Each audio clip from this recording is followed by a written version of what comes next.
simple interest and compound interest. Before explaining it in verbal form, I would show you how the calculations are done. See, basically simple interest is calculated by a simple formula, which is simple interest equal to PRT upon 100. What is the principal? Principal is the amount that we are investing in the bank, or we are saving it in some or the other form. Rate is at what rate percent you will be getting the interest, and T stands for the time period, that is for how long are you calculating the interest, right? And for compound interest the formula remains the same, but the difference would show you with the help of the example. Before moving on, I would like to tell you another formula, that is of amount. Amount is always calculated with adding principal and simple interest. Say for example, you have invested 1000 rupees, you are depositing 1000 rupees in a bank. 1000 rupees are your principal.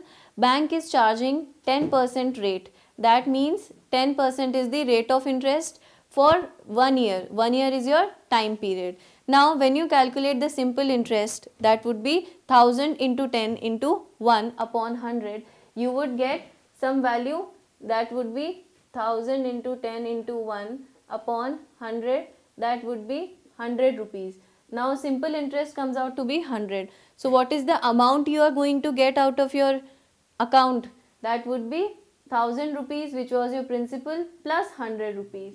So you would notice that after an year in your account, your 1000 rupees has been converted into 1100, right? That is how the calculations of interest are done. Now what is the difference between simple interest and compound interest? In simple interest, we only put the value directly into the formula and solve calculating the amount. But in compound interest calculations, we calculate the interest yearly, and after every year the interest that comes is added into the principal of that year. That becomes the amount. Now the amount of first year will become the principal of the second year. Now the interest is calculated on principal of the second year and added to the principal of the second year. That becomes the amount of the second year. Now amount of the second year is becoming the principal of the third year. Now interest is calculated on principal of the third year, and that interest is added into the principal of the third year. That becomes the amount of the final third year.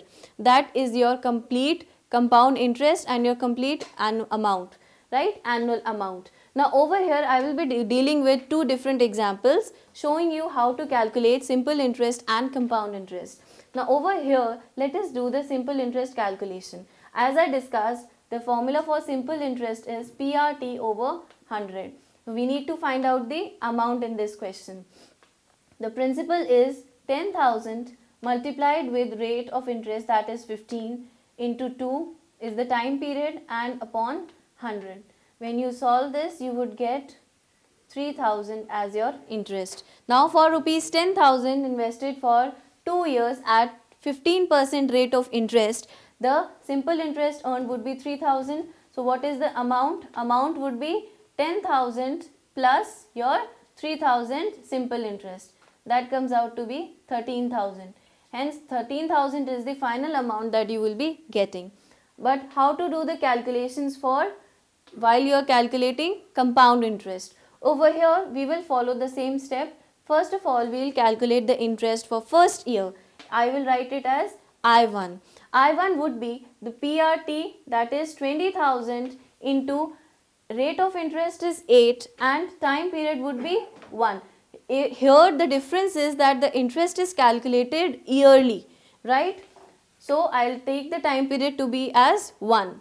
Now this upon 100. When we solve this further, we get 1600 as the first year interest. Now the first year amount, A1 would be principal, that is 20,000 plus this first year interest. Now this comes out to be 21600. Now this is the amount for 1 year. Now the amount of 1 year at the end of 1 year becomes the principal for the second year. So while calculating the interest for second year, my principal would be 21,600 into 8 into 2 upon 100. Now on solving this, we get 216 into 16. Now on multiplying, let us check. 216 into 16 we get 6 6 are 36, 6 1 are 6 plus 3 9, 6 2 are 12, 6 1 2 giving us 6, 9 plus 6 15 and 1 2 3 4 and 3. That means we get 3 4 5 6. That is the interest for second year. Now over here, the next amount to be calculated will be found by adding this interest into the principal of the second year, that is 21600 plus 3456.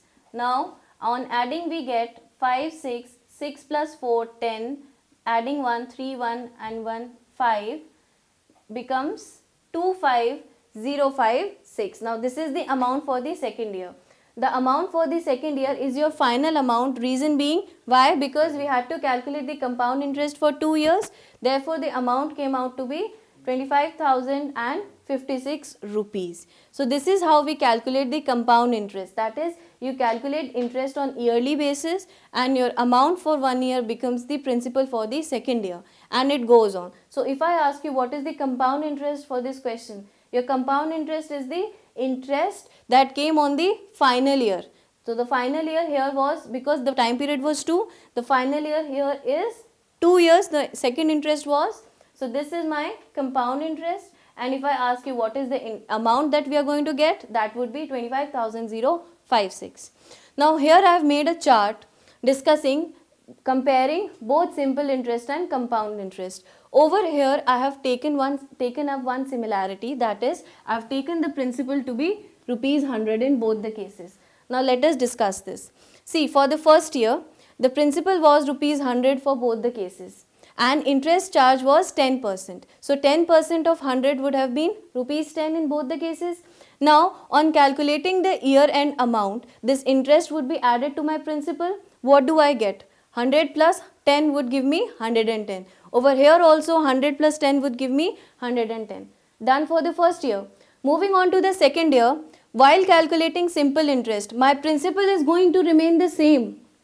Please make a note of this. While calculating simple interest, my principal is going to remain the same. But when I am doing this compound interest calculation, the amount for first year has been converted into the principal of my second year.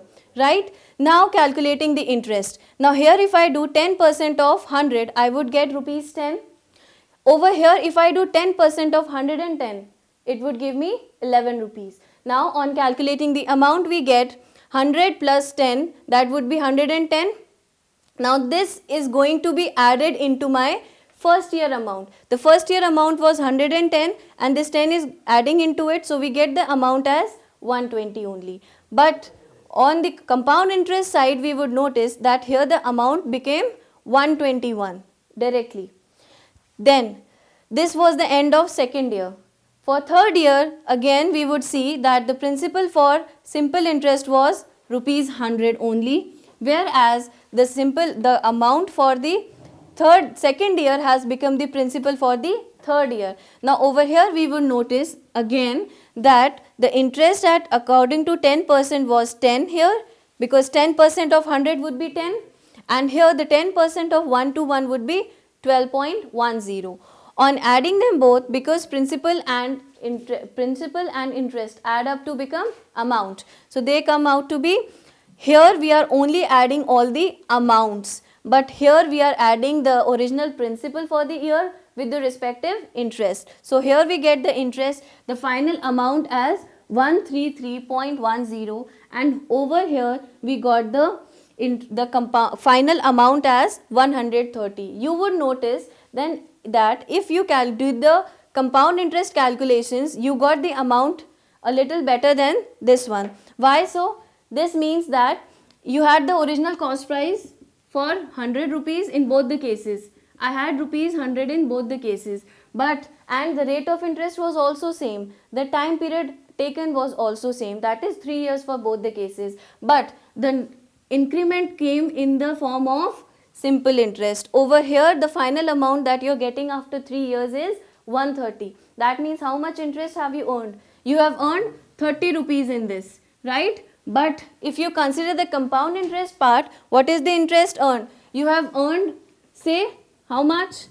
33.10 is the interest earned over here. So we say that the compound interest calculations always give you better amounts, that is better results.